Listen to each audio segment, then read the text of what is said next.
Equipes já estão há mais de 24 horas recolhendo a sujeira deixada pelo forte temporal de ontem. Quase 50 mil ainda estão sem luz. Chuva acumulada ajuda a encher reservatórios e aliviar riscos da crise hídrica. 6 pessoas são ouvidas hoje no processo que julga a participação de policiais de São Paulo e de Campinas na extorsão de traficantes. Um dos acusados decidiu colaborar com a justiça, confessou os crimes e detalhou como funcionava o esquema. O Bandicidade começa agora.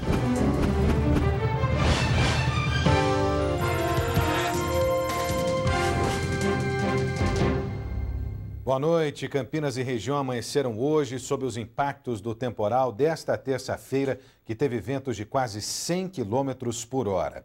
O dia foi de recolher as árvores tombadas e esperar o restabelecimento da energia elétrica. Cerca de 48 mil consumidores ainda estão sem luz, ou seja, mais de 24 horas depois da interrupção. A Defesa Civil passou a noite inteira atendendo ocorrências. A INDEC está desde ontem cuidando dos semáforos, enquanto o Departamento de Parques e Jardins foi para as ruas desbloquear vias e remover entulho.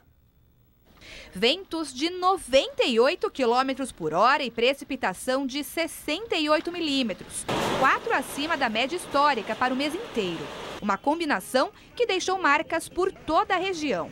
Só em Campinas, a Defesa Civil recebeu 128 chamadas para a remoção de árvores e galhos de grande porte, que caíram durante a tempestade. Faz muito tempo que nós não tínhamos um registro de queda de árvore tão generalizado em toda a região de Campinas. Cenas como esta na área do Jardim Lafayette se repetiram pela cidade.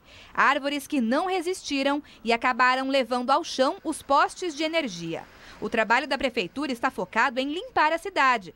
Para isso, a equipe foi reforçada e, mesmo assim, a atividade vai levar dias. Acreditamos, pela experiência que já temos, que casos como esse a gente deva demorar aí cerca de uma semana para remover e regularizar tudo. Situação semelhante aconteceu em Paulínia. Aqui o temporal derrubou mais de 48 árvores. Uma delas caiu na frente do salão do Carlos e ainda atingiu o carro dele. Por pouco o poste não caiu em cima do imóvel, mas a fiação não resistiu. E por causa disso, a rua ficou sem energia elétrica. Prejuízo. Hoje não tem como atender cliente, agenda com muitos clientes marcados, né? E amanhã também não se sabe.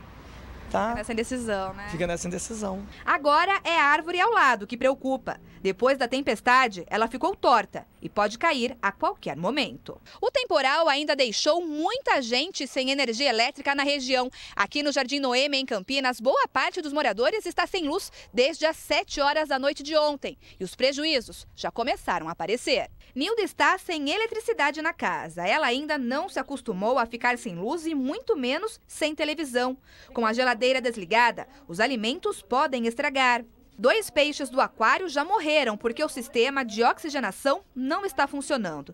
E tem mais. A vida do sobrinho dela, um bebê prematuro, está em risco. Ele precisa fazer inalação e sem energia elétrica, o equipamento não funciona. Ele começou a passar mal, já estava até meio mole, teve que ir na casa de outra pessoa que tinha, né, para poder fazer. Ontem, na hora da chuva, teve que sair com ele. O bar do Ailton também está acumulando prejuízos. No momento, a única coisa que vende é fósforo.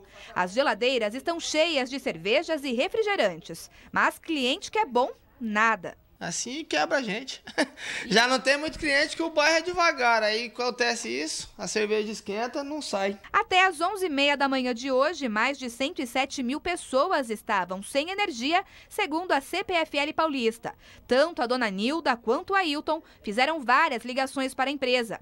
Mas os prazos para o restabelecimento foram prorrogados várias vezes. A gente ligou, meus vizinhos, eles falaram que depois das 3 talvez venha, que eles não deram certeza, não. Bom, só que a dona Nilda vai ter que esperar um pouco mais. É porque nós ligamos agora há pouco lá na CPFL, que ainda não tem previsão de quando a energia será restabelecida no bairro dela. Quase 50 mil consumidores continuam nessa situação aqui na nossa região.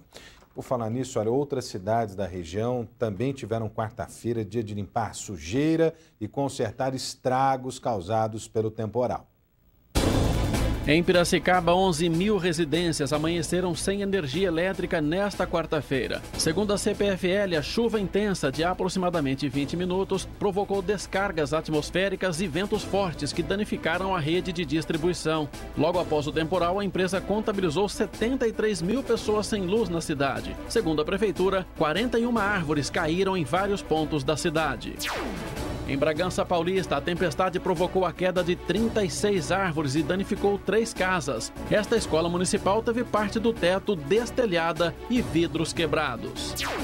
No município de Amparo, uma árvore de grande porte caiu sobre o canil da Guarda Civil Municipal, que ficou destruído. Apesar dos estragos, nenhum animal foi atingido. O bairro dos Pedroso foi o mais afetado, mas ninguém ficou ferido.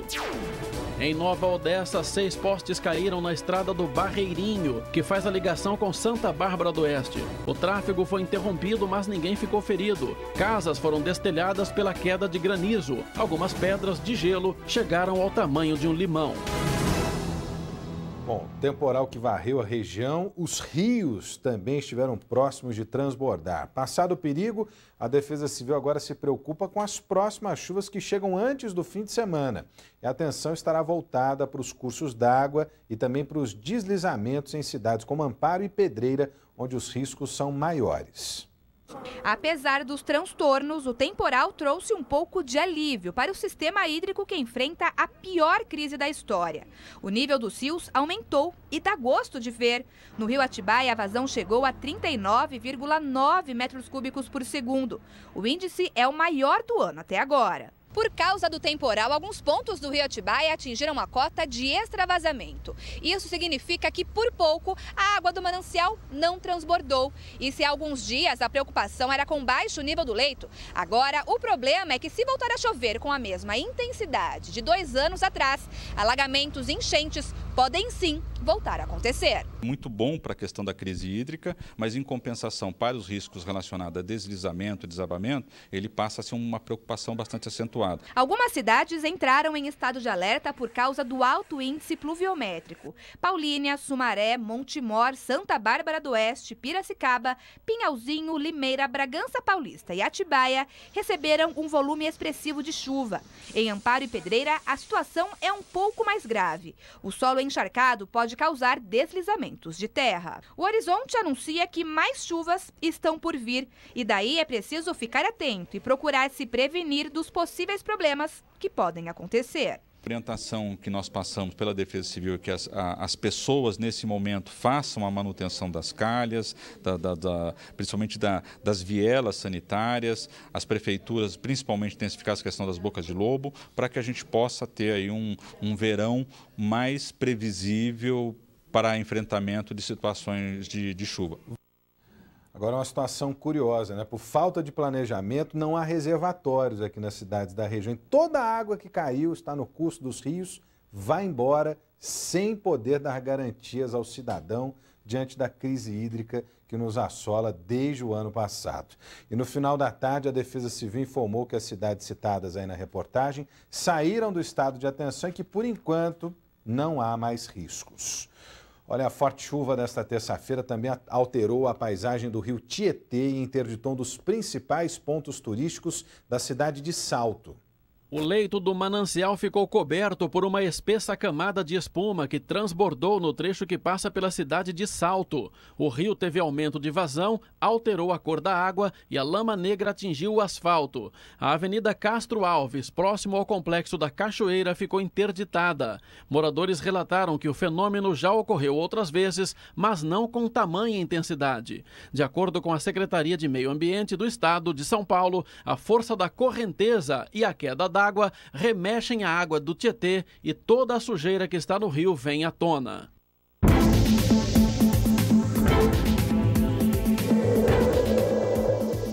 Nas próximas horas, o tempo deve variar entre nublado e parcialmente nublado. Já na sexta-feira, uma nova frente fria deve trazer mais chuvas com tempestades na nossa região. Em Campinas, a quinta-feira deve ter temperatura máxima de 23 graus e mínima de 16. Em Águas da Prata, máxima de 21 e mínima de 14. Em Estiva Gerbe, termômetros variam de 23 a 19 graus. E em Olambra, máxima de 24 e mínima de 18 graus.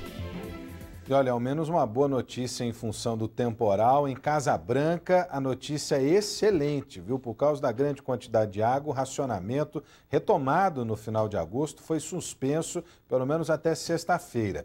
É que o nível da represa que abastece o município voltou à normalidade. Apesar do rodízio ter parado, as multas ainda continuam sendo aplicadas a quem desperdiçar água.